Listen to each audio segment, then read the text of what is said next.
बहुत समय पुरानी बात है। प्रीतमगढ़ नाम का एक राज्य था।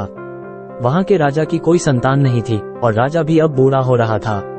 इसलिए उसने अपनी पत्नी और गुरुजनों के साथ विचार विमर्श करके यह निर्णय लिया कि उन्हें अपने राज्य के लिए किसी को उत्तराधिकारी बनाना होगा। परंतु यह इतना आसान नहीं था, क्योंकि इतने बड़े राज्य की जिम्मेदारी ऐसे ही तो किसी को नहीं सौंपी जा सकती थी।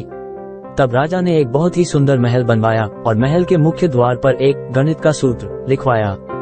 पूरे राज्य और आसपास के इलाके में राजा की तरफ से एक घोषणा करवा दी गई कि इस सूत्र से यह द्वार खुल जाएगा और जो भी इस सूत्र को हल करके द्वार खोलेगा मैं उसे अपना उत्तराधिकारी घोषित कर दूंगा।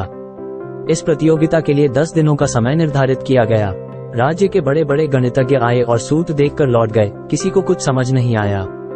आखिरी दिन आ चुका था। उस दिन 3 लोग आए और कहने लगे हम इस सूत्र को हल कर देंगे। उसमें 2 तो दूसरे राज्य के बड़े गणितज्ञ अपने साथ बहुत से पुराने गणित के सूत्रों की पुस्तकों सहित आए। लेकिन एक व्यक्ति जो साधक की तरह नजर आ रहा था, सीधा साधा कुछ भी साथ नहीं लाया था। उसने कहा मैं यहाँ बैठा हूँ, पहले इन्हें मौका दिया जाए।